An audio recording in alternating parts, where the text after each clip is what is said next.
Bismillahirrahmanirrahim. Assalamu alaikum. My name is Sana Sultana, PhD scholar from Houghton University, Multan. अच्छा guys, ये आप लोगों का सब्जेक्ट है जिसका नाम है नंबर थ्योरी। अच्छा, नंबर थ्योरी का ये सब्जेक्ट है और ऑलमोस्ट हमारा सारा कुछ कंप्लीट हो चुका है। क्या है हमारे GCD, ये सारा कुछ हम लोगों ने देख लिया था लास्ट टाइम। हम लोगों ने, मुझे अच्छी तरह याद है, हमने कॉन्ग्रुएंस विद एप्लीकेशंस, उसके कुछ एप्लीकेशंस और उसके कुछ थ्योरम्स वगैरह देखे थे। कम्प्लीटली हमने नहीं किया था उसको, हमने कम्प्लीटली एंड नहीं किया था। और ये अरिथमेटिक फंक्शन हम लोगों ने आई थिंक पता नहीं कौन से नंबर्स थे उनके साथ हमने सारे कर लिए थे, ये मुझे अच्छी तरह याद है। और कॉन्ग्रुएंस वाला कम्प्लीटली नहीं किया था, उसका कुछ थ्योरम्स रहते हैं, मैं उसे कंप्लीट करवाऊंगी इंशाल्लाह।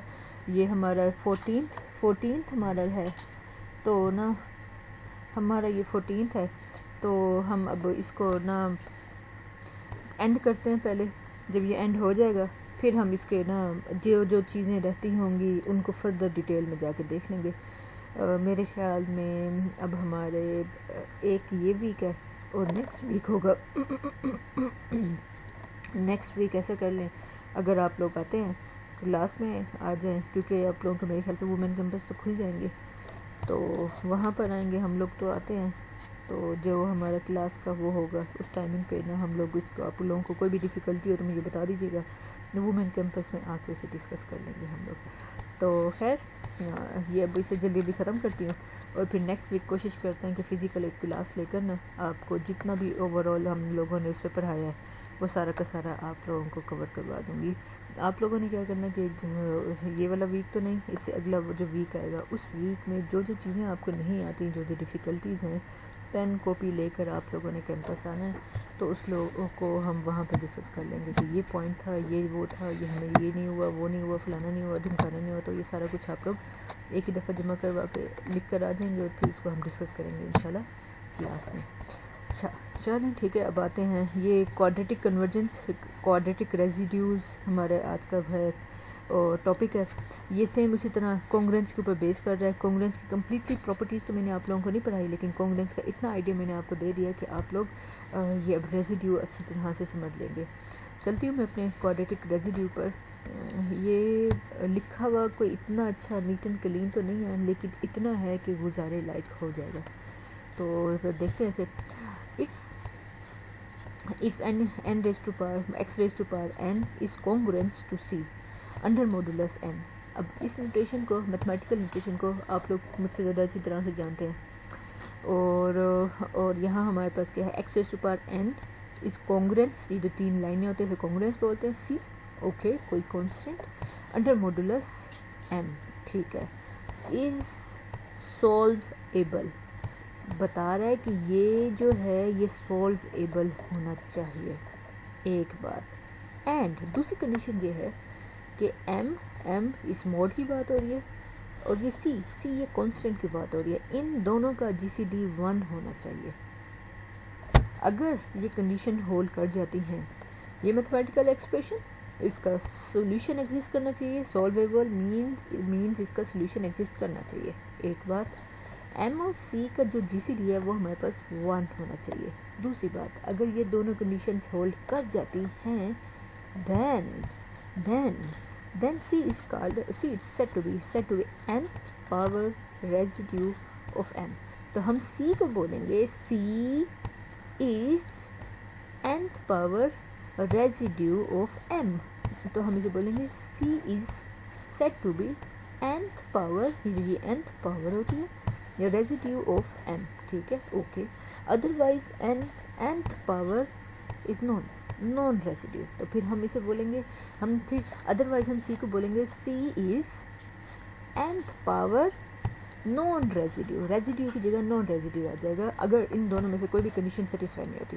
इन दोनों में से कोई भी कंडीशन सेटिस्फाई नहीं होती, सॉल्वेबल नहीं है, ओके। और ये नहीं होती, GCD 1 नहीं है, इन दोनों में से कोई एक भी कंडीशन अगर सेटिस्फाइड नहीं होगी तो हम बोलेंगे yes c is nth power non residue. अगर ये दोनों कंडीशन सेटिस्फाई होती हैं, c is said to be nth power residue. आ जाओ, अब हमारा जो टॉपिक है, हमारा टॉपिक है क्वाड्रेटिक रेजिड्यू।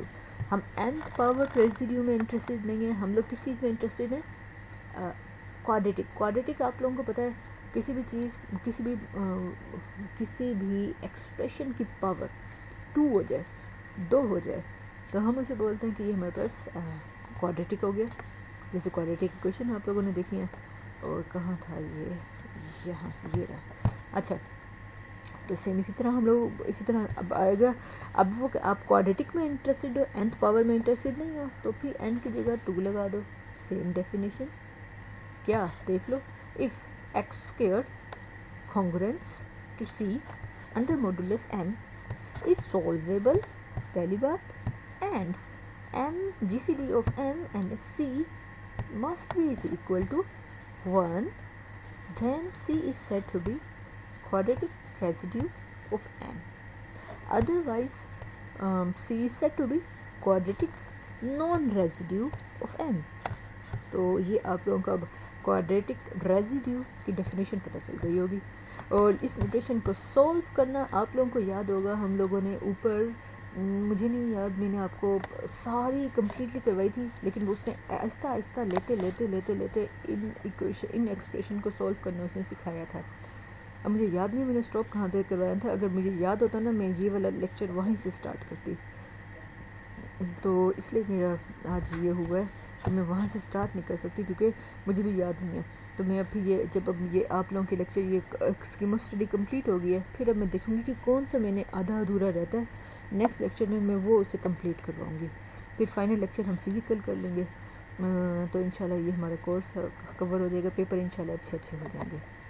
अच्छा, आगे हम क्या कहते हैं, ये इसी को एक्सप्लेन कर रहा है। If the congruence has non solution, अगर इसका कॉन्ग्रुएंस जो भी है आपका कॉन्ग्रुएंस, उसका सोल्यूशन एग्जिस्ट नहीं करता, मतलब वो सॉल्वेबल नहीं है, then C is said to be quadratic non residue. हाँ, ये बात तो हो गया ना, ये बात हो गई है। आगे चलते हैं। एग्जाम्पल आइए, कहता है x square congruence to C under modulus 7 has a solution. वो आपसे पूछ रहा है क्या इसका सोल्यूशन है, तो अब फिर वो बोल रहा है, इधर उसने क्वेश्चन मार्क लगा दिया, और वो कहता है कि ये तो मैं गारंटी के साथ कहता हूँ 2 और 7 का GCD जो है वो 1 है। अच्छा, then 2 is quadratic residue of 7। अच्छा, रुको, ये जिस बच्चे ने नोट्स लिखे हैं ना, ये उसने कहा होगा कि ये इसका सोल्यूशन है, ये इसने बताया है कि ये हैज़ अ सोल्यूशन, इसका सोल्यूशन है, तो उस बच्चे ने लिखा है कि कैसे है। ये वैसे बड़ा इंटेलिजेंट वाला सवाल उस बंदे ने पूछ लिया है, इसका जवाब ऊपर ही होगा, जब हमारा कॉन्ग्रुएंस हम सॉल्व करते हैं ना, वहाँ पर इसका आंसर होगा कि हम उसे कैसे सॉल्व करते हैं। मैं कोशिश करती हूँ इसका जवाब देखूँ ना, तो अगर मुझे मिल जाता है ना कि हम यही कॉन्ग्रुएंस वाली एक्सप्रेशन को सॉल्व करना, मेरे ख्याल से ऊपर हमने सिखाया ये कॉन्ग्रुएंस की डेफिनेशन में ही ये है तरह, मैं ऊपर जाके इसका जवाब ढूंढती हूँ। तो खैर सॉल्वेबल है, बच्चे ने लिखा हुआ है कि कैसे। अच्छा चलो खैर, कैसे का तो जवाब नहीं मिला। दूसरी कंडीशन क्या थी, 2 और 7 का GCD चेक करो, दोनों प्राइम है, रिलेटिवली प्राइम है, को प्राइम्स है, तो इनका GCD तो 1 ही होगा, तो दोनों कंडीशन सेटिस्फाई हो गई हैं। तो उसने लिख दिया yes, 2 is quadratic residue under modulus of 7। Now अब एक और एग्जांपल आई है हमारे पास सही, एक और आई है एक्स स्क्वायर, उसने रख दिया 2 के अंडर मॉडुलस 5। अच्छा, अब वो कहता है this congruence has no solution. पहले तो वो कह रहा है इसका सोल्यूशन एग्जिस्ट नहीं करता अंडर मॉडुलस 5 में। अच्छा, सो 2 is quadratic non residue of 5। ये मतलब उसने एग्जांपल दिए हैं। आपके पास क्वाड्रेटिक रेसिड्यू की डेफिनेशन भी आ गई है विद एग्जांपल, और उसकी एक काउंटर एग्जांपल भी आ गया कि जो उस डेफिनेशन को सेटिस्फाई नहीं करता, वो भी हमारे पास आ गई है। ठीक है जी, आगे चलते हैं। अब एक रिज़ल्ट आया हमारे पास, ये रिज़ल्ट ये कहता है, ये थ्योरम ये कहता है if A is quadratic residue, a quadratic residue है। अब आपको पता है क्वाड्रेटिक रेसिड्यू का मतलब ये है एक्स स्क्वायर इज इक्वल होगा ए के under modulus what, under modulus दिया हुआ एम के बारे में उसने शर्त लगाई है कि वो ग्रेटर देन 2 होना चाहिए। 2 से लेस नहीं होना चाहिए, ना 2 के बराबर होना चाहिए। ओके, डन हो गया। तो आपको पता है इसकी डेफिनेशन क्या है क्वाड्रेटिक रेसिड्यू की, x square is equal to a रखना है और पावर आपका जो भी होगा वो अंडर मॉड्यूलस एम। अब आपने ये शो करना है कि a raise to the power this. अब फाई आपको पता है ये कौन सा फंक्शन है, आई थिंक ये अरिथमेटिक फंक्शन है, क्योंकि ये ना मुझे अच्छी तरह याद है, मैं 2 दफ़ा गई थी गैर सब्जेक्ट टेस्ट देने, दोनों दफ़ा ना ये आया हुआ था। और इसको मैं कहती हूँ आप लोग अच्छी तरह से अभी इसे कर लें, आपके पास बुक्स हैं, आपके पास पढ़ने का टाइम है, तो आगे जाके ये चीज़ें आपको हेल्पफुल होंगी बहुत ज़्यादा। अच्छा खैर, 5 of m divided by 2 is congruent to 1 under modulus m। और फिर यहाँ पे ये भी बता दिया गया है कि a का और m का GCD 1 है। भाई GCD 1 तो होगा, डेफिनेशन में उसने बता दिया a is quadratic convergence under modulus m, तो फिर इन दोनों का GCD तो 1 होगा, ये इसी डेफिनेशन से ही निकला है। अब आपने ये चीज़ शो करके बतानी है। अब ये चीज़ को कैसे शो करता है वो हम देखते हैं नीचे इसके प्रूफ पे। आज भी इसका प्रूफ देखते हैं। आपके पास है सपोज दैट द कॉन्ग्रुएंस, हाँ क्वाड्रेटिक कॉन्ग्रुएंस गिवन था ना, तो उसकी मैथमेटिकल फॉर्म उसने लिख दी, जैसे उसने इंग्लिश में बोला था ए इज क्वाड्रेटिक क्या था बोला था उसने, quadratic residue under modulus M बोला था, हैज़ अ सोल्यूशन, क्योंकि उसने बोला हुआ है कि ये है परा और क्वाड्रेटिक कॉन्ग्रुएंस है परा, क्वाड्रेटिक रेसिड्यू है परा। जब ये क्वाड्रेटिक रेसिड्यू है तो फिर इसका सोल्यूशन भी एग्जिस्ट करेगा। और मज़े की बात m और a का GCD भी 1 होगा, बाय डेफिनेशन ये होल्ड करेगा। अच्छा चलो, इसका सोल्यूशन है, तो इसका सोल्यूशन है का मतलब ये है कि x का कोई ना कोई नंबर ज़रूर निकलेगा अंडर सेम मॉड्यूलस। तो फिर आ जाओ भाई, जब x का कोई ना कोई आंसर निकलेगा, सपोज करते हैं इसका आंसर है r, okay, x residue r under modulus m with, और फिर मज़े की बात r और m का भी GCD 1 होना चाहिए, क्योंकि आपने ही बोला है, ये एक थ्योरम है पीछे, एक इसका थ्योरम है ऊपर कॉन्ग्रुएंस वालों के साथ इसका थ्योरम है।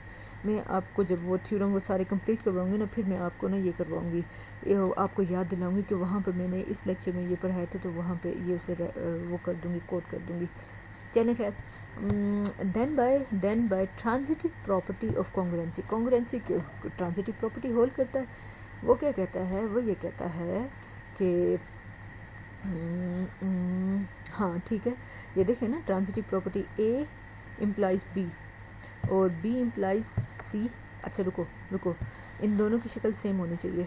आप इधर भी स्क्वायर लो, इधर भी ऑटोमेटिक स्क्वायर आ जाएगा, r स्क्वायर हो जाएगा तो x स्क्वायर आ जाएगा। अच्छा, r इज कॉन्ग्रुएंस, x और x दोनों सेम शक्लें हैं, ये दोनों छुप जाएंगी, तो r square is congruence to A।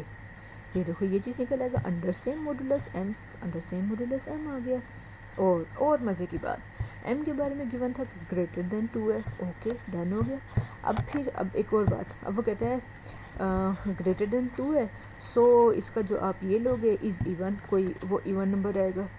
Greater than 2 आपने जो अरिथमेटिक प्रॉपर्टीज़ पढ़ी थी उसमें ज़रा जाके देखिएगा कि अगर हमारे पास m ग्रेटर देन 2 हो तो फिर उसका रिलेटिव ये अरिथमेटिक नंबर है वो क्या निकलता है। तो यहाँ पे उसने लिखा हुआ है कि इसका आंसर इवन होगा, क्योंकि ये कंडीशन आपको गिवन थी m इज़ ग्रेटर देन 2। अच्छा, अब आओ इधर आओ, अब आपने क्या करना है, बोथ साइड पर पावर क्या लेनी है, arithmetic function of m divided by 2, ये भी ले लेनी है, यहाँ a पर भी ले लेनी है, x r स्क्वायर पर भी ले लेनी है। आ जाओ, और अंडर मॉड्यूलस तो सेम उतरता रहेगा नीचे। अच्छा, अब आओ, अब आपको यहाँ नज़र आ रहा है स्क्वायर और स्क्वायर कैंसिल हो जाएगा, r आ जाएगा एज इट इज़, और फिर आपको ये नज़र आ रहा है हाँ बाय आइलर थ्योरम ये कहता था कि अगर एक नंबर ये और ये मॉड्यूल इनका अगर GCD एक की 2 नंबर्स की GCD अगर 1 है तो उसका ये भी उसका रेसिड्यू भी इक्वल टू 1 होगा अंडर द सेम मॉड्यूलस। ये भी है प्रॉपर्टी, तो हमारी ये वाली चीज़ तो क्या हो गई, 1 हो गई। और फिर हमने अब इजीली शो कर दिया a raise to power relative ये arithmetic number divided by 2 is congruence to 1 हो गया। तो ये तो हमारा सॉल्व हो गया इजीली, तो हमारा यहीं पे हमारा प्रूफ हो गया, जो कि हम लोगों ने ये निकालना था ना, ये चीज़ हमने निकालनी थी, वो हमने इजीली निकाल लिए। रीजंस ये हैं, इसमें बहुत सारे आपको आइलर थ्योरम पढ़ना चाहिए पीछे, उसका रिज़ल्ट यहाँ पे यूज़ किया है, और भी मेरे ख्याल से पीछे और किस चीज़ का रिज़ल्ट यूज़ किया है, और उसने रिज़ल्ट यूज़ किया, ये रिलेटिव अरिथमेटिक की प्रॉपर्टी उसने यूज़ की है। और उसने क्या यूज़ किया, ट्रांजिटिव प्रॉपर्टी आप लोगों को मैंने क्लास में स्टार्ट में ही पढ़ा दी थी। तो ये 3-4 प्रॉपर्टीज़ यूज़ की और ये बच्चों वाला प्रूफ यहाँ पे इसने सॉल्व कर लिया। अच्छा जी, अब चले खैर इसको बस रहने दें, कोई नहीं। वो पहली वाली प्रॉपर्टी इंपॉर्टेंट थी, वो हमने कर लिया, इसको बस आप लोग पढ़ लीजिएगा। ये चलो आए, इसकी भी हम, ये भी मेरे ख्याल से सिर्फ ऐसे पढ़ाता ही जा रहा है, वो नहीं कर रहा, इसे सॉल्व कर रहा है, बस थोड़ी बहुत बता रहा है। If P is an odd prime, odd भी है और प्राइम भी है, and GCD of A and P is 1, we define the legender symbol as legender symbol। अच्छा लेजेंडर आ गया, लेकिन नहीं लेजेंडर छोड़ो, इसमें लेजेंडर में हम नहीं जाते, छोड़ो इसे। अगला क्या है, अगला कहते हैं दो अगर नंबर हैं, दोनों रेजिड्यू हैं, द मॉडुलस P कॉन्ग्रुएंस है 2, ठीक है, has a solution where then quadratic. बस चलो आगे चलो, इसका और देखें, और कुछ काम का तो नहीं है जो कहीं मुझे मैंने पीछे टेस्टों में देखा हो, मैं वो देख रही हूँ, अगर है तो करवा देती हूँ, नहीं है तो बस फिर छोड़ो आगे चले। क्या कह रहा है, प्रोडक्ट वाला क्या बात कर रहा है, product of 2 quadratic residue and 2 quadratic non residue is a quadratic. अच्छा वाह वाह वाह वाह, क्वाड्रेटिक, अच्छा वाह वाह वाह वाह, कहता है प्रोडक्ट करें, अगर 2 क्वाड्रेटिक रेसिड्यूज़ का प्रोडक्ट करो तब भी आपका प्रोडक्ट क्वाड्रेटिक रेसिड्यू बनेगा, अगर दो क्वाड्रेटिक नॉन रेसिड्यूज़ का भी प्रोडक्ट करो तब भी क्वाड्रेटिक रेसिड्यू बनेगा। वाह वाह वाह वाह, बड़ा अच्छा आपने थ्योरम बता दिया। The product of quadratic residue with quadratic non residue, अच्छा अब वो कहता है एक क्वाड्रेटिक हो और एक नॉन क्वाड्रेटिक रेसिड्यू हो, क्वाड्रेटिक तो हो लेकिन नॉन रेसिड्यू हो, तब क्या होगा, इज़ क्वाड्रेटिक, तब वो कहता है अगर एक क्वाड्रेटिक रेसिड्यू दूसरा क्वाड्रेटिक नॉन रेसिड्यू हो, उनका प्रोडक्ट करोगे तो आंसर आपके पास क्या आएगा, नॉन रेसिड्यू आएगा। इसने ये वाह अच्छी प्रॉपर्टी बताई है, वो कहता है 2 क्वाड्रेटिक रेसिड्यूज़ का product quadratic residue, 2 non quadratic residue का प्रोडक्ट क्वाड्रेटिक रेसिड्यू, अगर एक क्वाड्रेटिक रेसिड्यू एक नॉन क्वाड्रेटिक रेसिड्यू, तब भी हमारे पास क्या आएगा, नॉन क्वाड्रेटिक नॉन रेसिड्यू हमारे पास आंसर आएगा। अच्छी प्रॉपर्टीज़ हैं, आपको आनी चाहिए, मतलब आपसे मैं definition with example with properties और विद में आपसे क्या पूछ सकते हैं, any property state and proof, तो वो एक थ्योरम आप स्टेट भी कर सकते हो, प्रूफ भी कर सकते हो। अच्छा खासा हमारा माशाल्लाह इसमें से क्वेश्चन 1 बन रहा है। अच्छा आगे क्या है ये, नहीं चलें छोड़ें इसे, छोड़ें आगे चलें, आगे देखते हैं कोई काम की अगर आती है तो ठीक है, नहीं आती तो बस फिर हम यहीं पे हम कोड सेंड करते हैं। चलें बस ठीक है, इतना काफ़ी है, बस आगे इतना डिटेल में नहीं जाते, इतनी तक नहीं जाते। चलें ठीक है बच्चों, मैं इंशाल्लाह मिलती हूँ नेक्स्ट लेक्चर में नेक्स्ट टॉपिक के साथ, तब तक अपना बहुत ज़्यादा ख्याल रखिएगा, अल्लाह हाफ़िज़।